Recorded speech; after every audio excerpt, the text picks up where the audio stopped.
தந்தை, மகன், தூயாவின் பெயராலே ஆமேன்.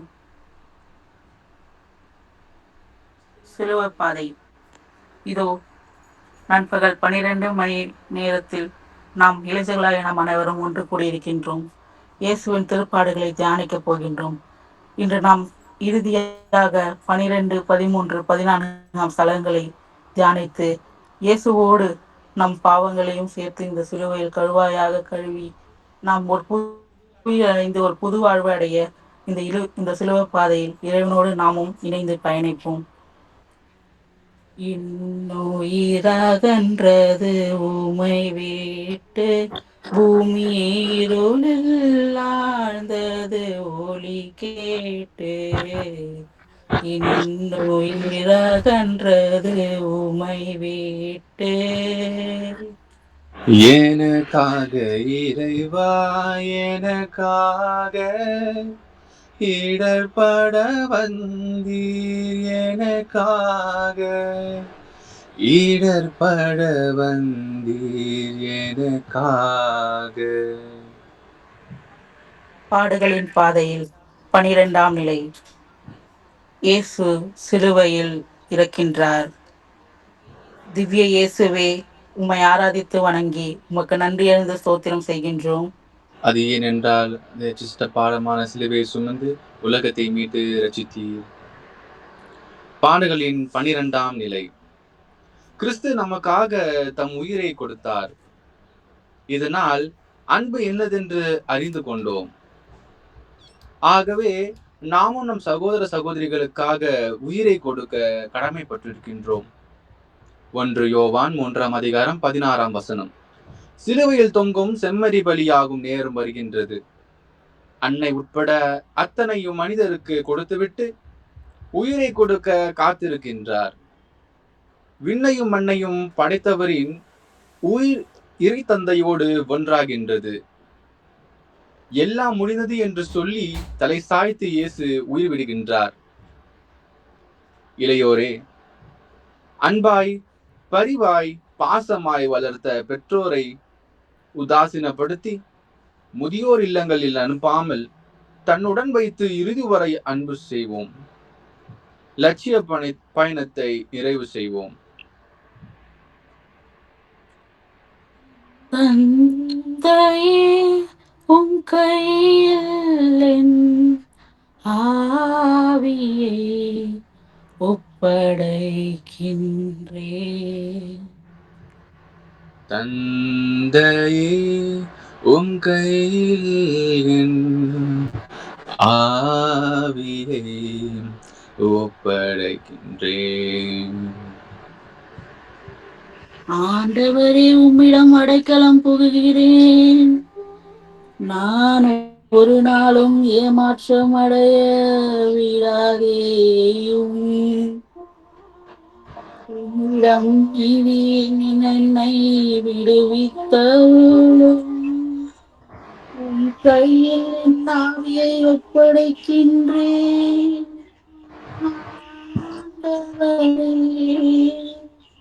வார்த்தையில் தவறாத இறைவா,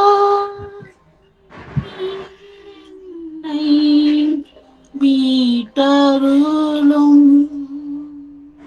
தந்தையே, உம் கையில் என் ஆவியை ஒப்படைக்கின்றேன்.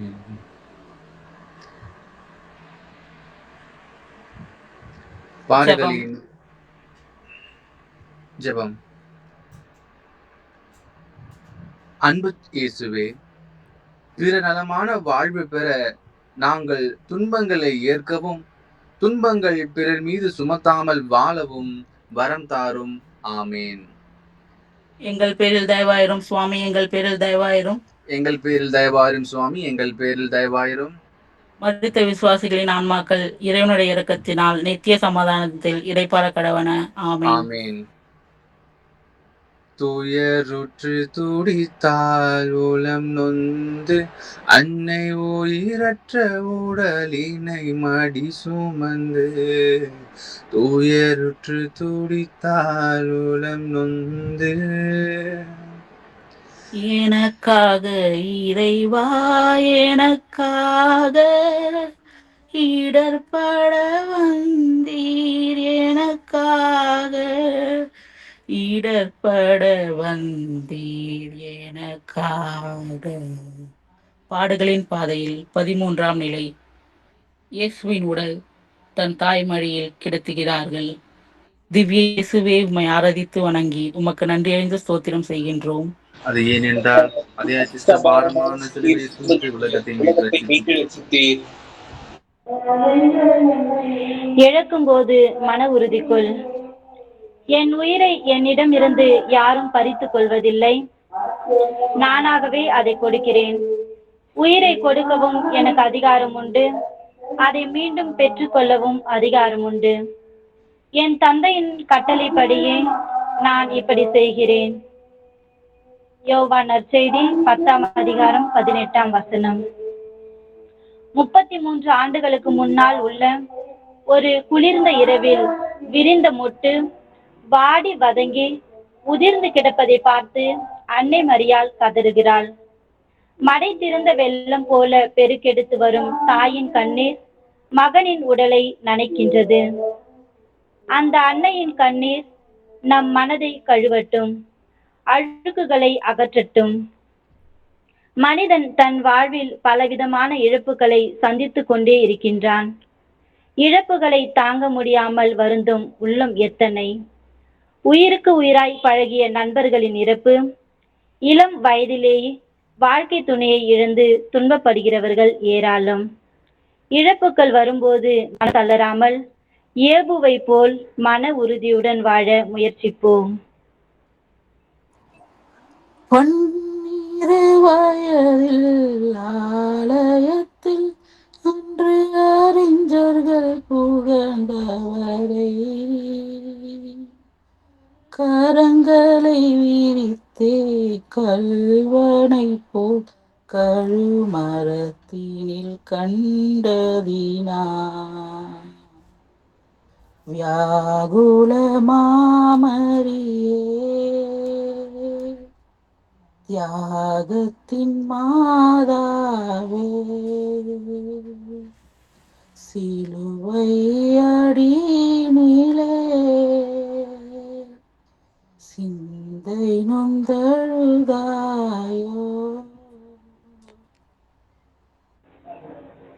ஜெபம். அன்பு இயேசுவே, இழப்புகளை சந்திக்கும் வேளையில் மனம் தளராமல் உம் துணையை நம்பி அவற்றை எதிர்கொள்ள ஆற்றலை தாரும். ஆமேன். எங்கள் பேரில் தயவாயிரும் சாமி, எங்கள் பேரில் தயவாயிரும். எங்கள் பேரில் சுவாமி, எங்கள் பேரில் தயவாயிரும். மரித்த விசுவாசிகளின் ஆன்மாக்கள் இறைவனின் நெருக்கத்தினால் நித்திய சமாதானத்தில் இளைப்பாற்றி அடைவார்களாக. ஆமேன். ஒடுங்கிய உமதுடல் போதியப்பட்டு நீரடங்கிய கல்லறை உமதன்று. ஒடுங்கிய உமதுடல் போதியப்பட்டு எனக்காக இறைவா எனக்காக இடர்பட வந்தீர் எனக்காக இடர்பட வந்தீர் எனக்காக. பாடுகளின் பாதையில் 14ஆம் நிலை. இயேசுநாதரை கல்லறையில் அடக்கம் செய்கின்றார்கள். திவ்ய இயேசுவே, உம்மை ஆராதித்து வணங்கி உமக்கு நன்றி அறிந்த ஸ்தோத்திரம் செய்கின்றோம். அது ஏனென்றால் அது பாரமான சிலுவை சுமந்து உலகத்தை மீட்டு ரட்சித்தீர். தீமை செய்வதை நிறுத்திக்கொள்.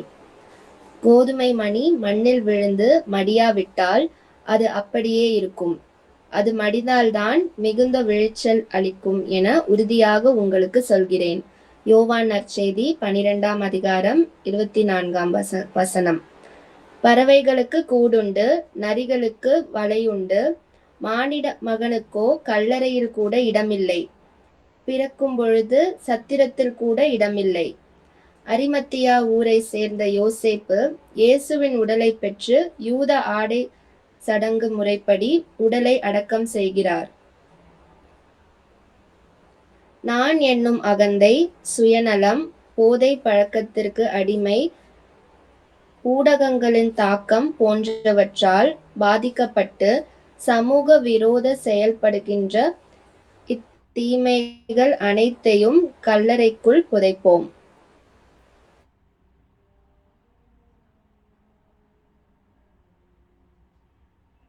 ஜெபம்.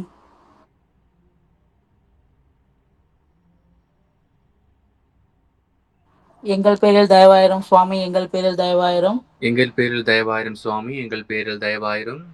மரித்த விசுவாசிகளின் ஆன்மாக்கள் இறைவனுடைய இயக்கத்தினால் நித்திய சமாதானத்தில் இறைப்பாடாக கடவன. ஆமென்.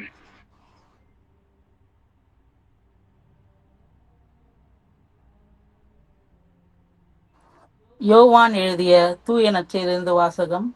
அதிகாரம் 18, இறைவார்த்தைகள் 1 முதல் அதிகாரம் 19, இறைவார்த்தைகள் 42 முடிய. புனித யோவான் எழுதியபடி இயேசுவின் திருப்பாடுகள். இயேசு தம் சீடர்களோடு கெதரோன் என்னும் நீரோடையை கடந்து சென்றார்.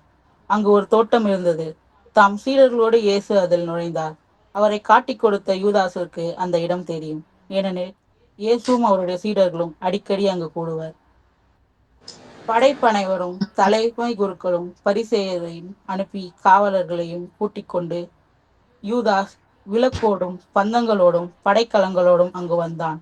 தமக்கு நிகழப்போகிறது அனைத்தையும் இயேசு அறிந்து அவர்கள் முன் சென்று, யாரை தேடுகிறீர்கள் என்று கேட்டார். அவர்கள் மறுமொழியாக,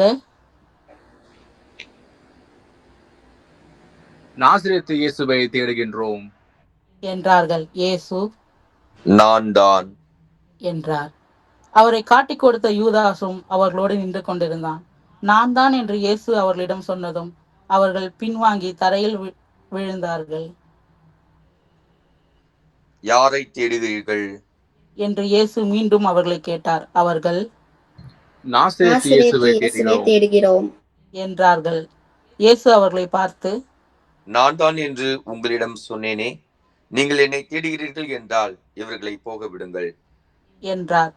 நீ என்னிடம் ஒப்படைத்தவர்களுள் எவரையும் இழந்து விடவில்லை என்னும் அவருடைய கூற்று இவ்வாறு நிறைவேறியது. சீமோன் பேதுருவிடம் ஒரு வாள் இருந்தது. அவர் அதனை உருவி தலைமை குருவின் பணியாளரை தாக்கி அவரது வலக்காதினை வெட்டினார். அப்பணியாளரின் பெயர் மால்கு. இயேசு பேதுருவிடம், வாளை உரையில் போடு, தந்தை எனக்கு அளித்த துன்ப கிண்ணத்திலிருந்து நான் குடிக்காமல் இருப்பேனோ என்றார். படைப்பனைவரும் ஆயத்தலைவரும் யூதரின் காவலர்களும் இயேசுவை பிடித்து கட்டி முதலில் அவரை அன்னாவிடம் கொண்டு சென்றார்கள். ஏனெனில் அந்த ஆண்டு தலைமை குருவாய் இருந்த கயபாவிற்கு அவர் மாமனார். இந்த கயபாதான் ஒருவர் மட்டும் மக்களுக்காக இறப்பது நல்லது என்று யூதருக்கு ஆலோசனை கூறியவர். சீமோன் பேதுரு மற்றொரு சீடர்களும் இயேசுவை பின்தொடர்ந்து வந்தனர். அந்த சீடர்கள் தலைமை குருவுக்கு அறிமுகமானவர்கள். ஆகவே இயேசுவுடன் தலைமை குருவின் மாளிகையின் முற்றுகையில் நுழைந்தார். பேதுரு வெளியில் வாயில் அருகே நின்று கொண்டிருந்தார். அப்போது தலைமை குருவுக்கு அறிமுகமாயிருந்த சீடர் வெளியே வந்து வாயில் காவலனிடம் சொல்லி பேதுருவை உள்ளே கூட்டி சென்றார்.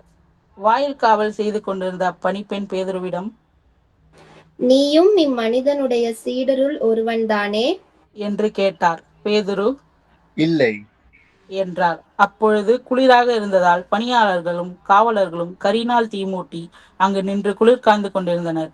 பேதுருவும் சென்று அவர்களோடு நின்று குளிர் காய்ந்து கொண்டிருந்தார்.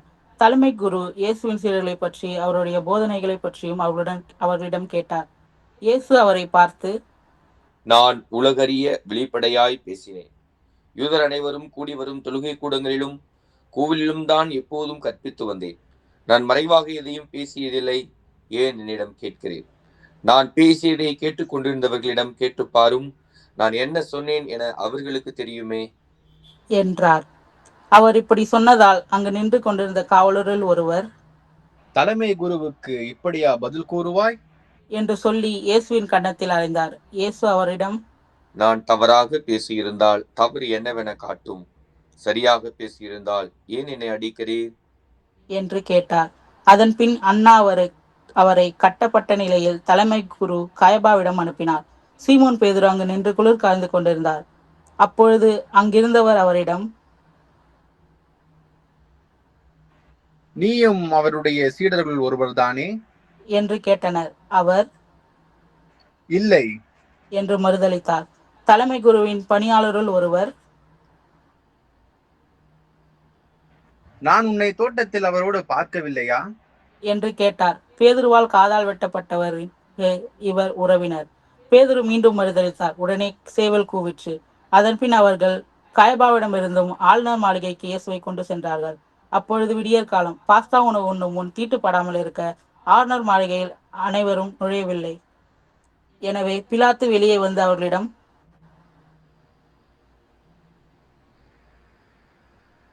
நீங்கள் இந்த ஆளுக்கு எதிராக கூறும் குற்றச்சாட்டு என்ன என்று கேட்டார். அதற்கு அவர்கள், இவன் குற்றம் செய்யாதிருந்தால் இவனை நாங்கள் உம்மிடம் ஒப்புவித்திருக்க மாட்டோம் என்றார்கள். பிலாத்து அவரிடம்,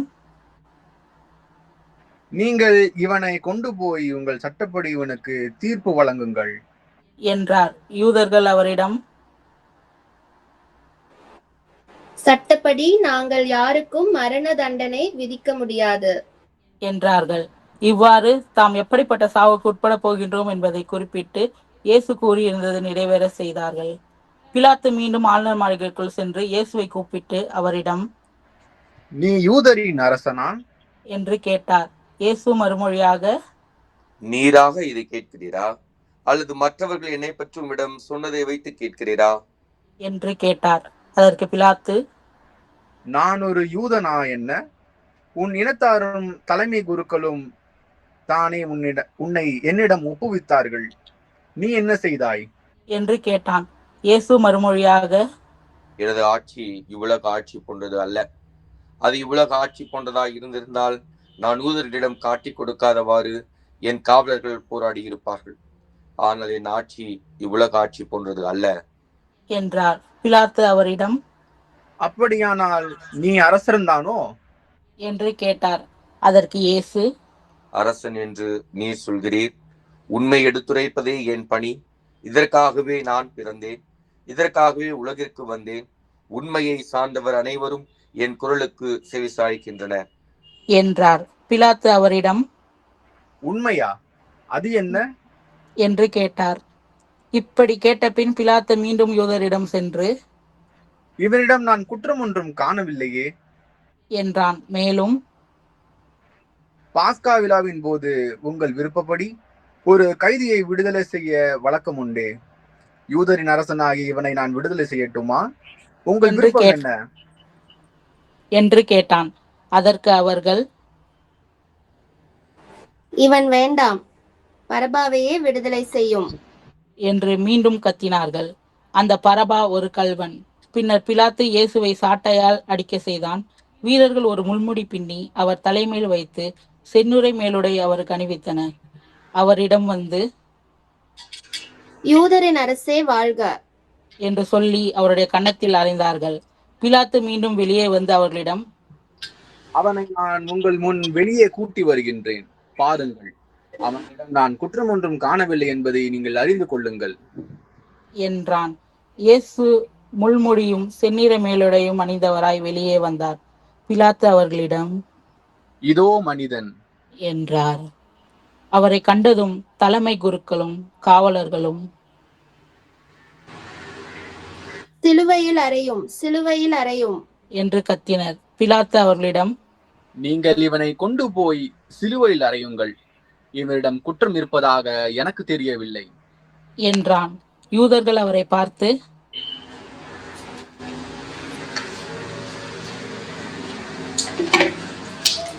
எங்களுக்கு ஒரு சட்டம் உண்டு, அச்சட்டத்தின்படி இவன் சாக வேண்டும், ஏனெனில் இவன் தன்னையே இறைமகன் என உரிமை கொண்டாடுகின்றான் என்றனர்.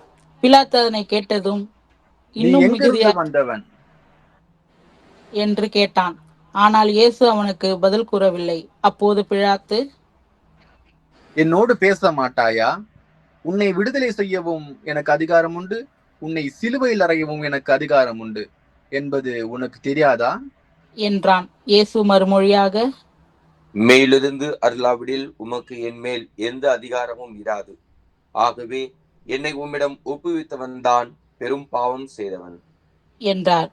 அது முதல் பிலாத்து அவரை விடுவிக்க வழி தேடினான். ஆனால் யூதர்கள், நீர் இவனை விடுவித்தால் சீசருடைய நண்பராய் இருக்க முடியாது. தம்மையே அரசராக்கிக் கொள்ளும் எவரும் சீசருக்கு எதிரி என்றார்கள். இவ்வார்த்தைகளை கேட்டதும் பிலாத்து இயேசுவை வெளியே கூட்டி வந்தான். கல்கதாம் என்னும் இடத்திற்கு இருந்து நடுவர் இருக்கை மீது அமர்ந்தான். அந்த இடத்திற்கு எபிரேய மொழியில் கப்பதா என்று பெயர். அன்று பாஸ்கா விழாவுக்கு ஏற்பாடு செய்யும் நாள். ஏலக்குரிய நண்பகல் வேளை. பிலாத்து யூதர்களிடம், இதோ உங்கள் அரசன் என்றான். அவர்கள், ஒழிக ஒழிக, அவனை சிலுவையில் அறையும் என்று கத்தினார்கள். பிலாத்து அவர்களிடம், உங்கள் அரசனை நான் சிலுவையில் அறைய வேண்டும் என்கிறீர்களா என்று கேட்டான். அதற்கு தலைமை குருக்கள்,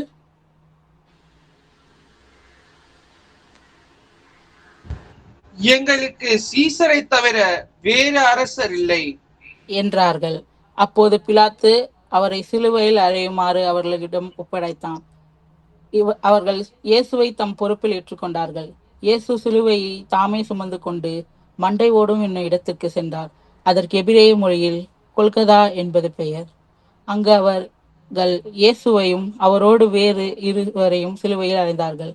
அவ்விருவரையும் இரு பக்கங்களையும் இயேசுவை நடுவிலுமாக அறைந்தார்கள்.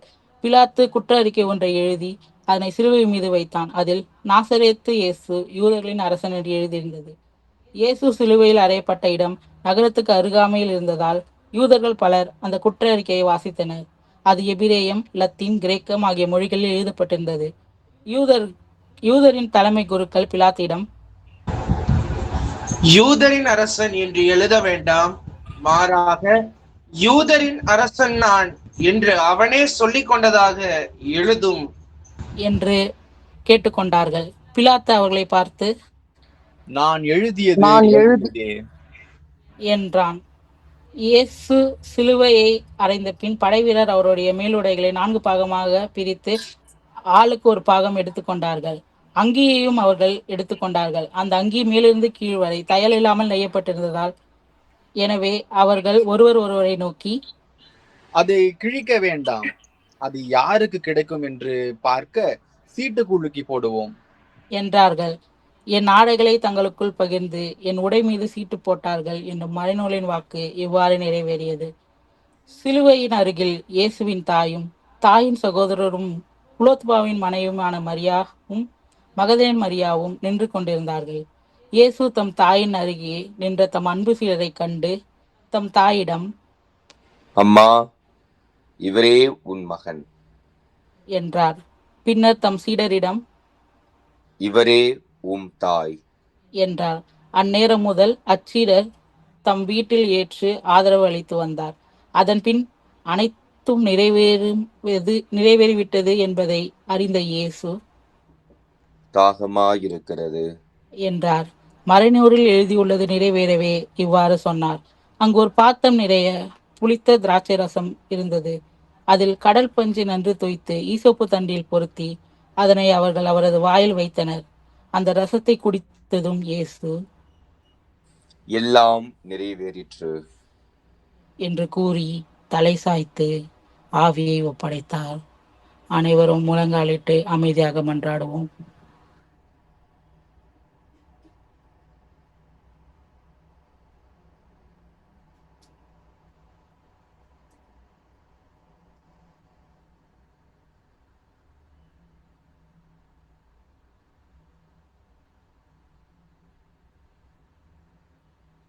அன்று பாஸ்கா விழாவுக்கு ஏற்பாடும் செய்யும் நாள். அடுத்த நாள் ஓய்வு நாளாகவும் பெருநாளாகவும் இருந்தது.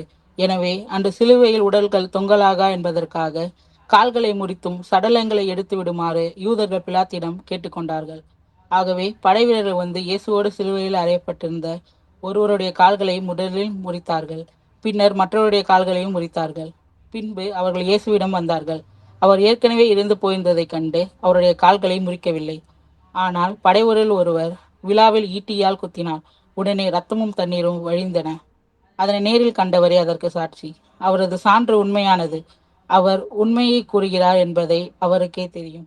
நீங்கள் நம்ப வேண்டும் என்பதற்காக நான் இதனை கூறுகின்றேன். எந்த எலும்பும் முறியப்படாது என்னும் மறைநூல் வாக்கு நிறைவேறவே இவ்வாறு நிகழ்ந்தது. மேலும் தங்கள் உடுக்கி குத்தியவரை உற்று நோக்கினார்கள் என்னும் மறைநூலின் வாக்கு கூறுகிறது. அரிமத்தியா ஊரை சேர்ந்த யோசேப்பு என்பவர் இயேசுவின் சீடரில் ஒருவர். யூதருக்கு அஞ்சியதால் தாம் சீடர் என்று வெளிப்படையாக காட்டிக்கொள்ளாதவர். அவர் இயேசுவின் உடலை எடுத்துக்கொள்ள பிலாத்திடம் அனுமதி கேட்டார். பிலாத்தும் அனுமதி கொடுத்தார். யோசேப்பு வந்து இயேசுவின் சடலத்தை எடுத்துக்கொண்டு போனார். முன்பு ஒரு முறை இரவில் இயேசுவிடம் வந்த நிக்கதேம் என்பவரும் அங்கு வந்து சேர்ந்தார். அவர் வெள்ளை போலமும் சந்தனம் தூளும் கலந்து ஏறக்குறைய 30 கிலோகிராம் கொண்டு வந்தார். அவர் இயேசுவின் உடலை எடுத்து யூத அரக்க முறை நறுமண பொருட்களுடன் துணியினால் சுற்றி கட்டினார்கள். அவர்கள் சிலுவையில் அறையப்பட்டிருந்த இடத்தில் ஒரு தோட்டம் இருந்தது. அங்கு புதியதாக ஒரு கல்லறை இருந்தது. அதில் இதுவரை யாரும் அடக்கம் செய்யப்படவில்லை. அன்று பாஸ்கா விழாவிற்கு ஆயத்த நாளாக இருந்ததாலும் அக்கல்லறை அருகில் இருந்ததாலும் அவர்கள் இயேசுவை அதில் அடக்கம் செய்தார்கள்.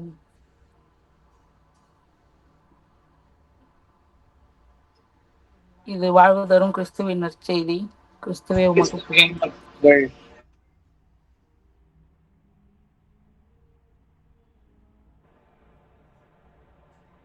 ஜெப வழிபாட்டின் 1500வது நாளை நோக்கிய மன்றாட்டு.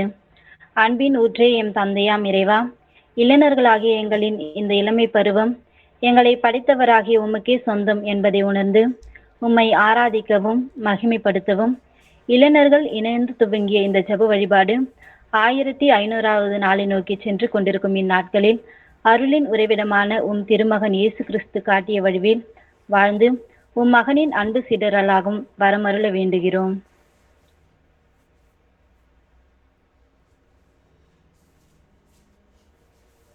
அன்று உம் சீடர்கள் பெற்ற தூய ஆவின் கனிகளையும் வரங்களையும் நாங்கள் நிறைவாய் பெற்று மென்மேலும் இந்த நற்செய்தி பணியில் நிலைத்து அனைத்து இளைஞர்களுடனும் சேர்ந்து ஜெபிக்கும் ஆசிரை பொழியும்.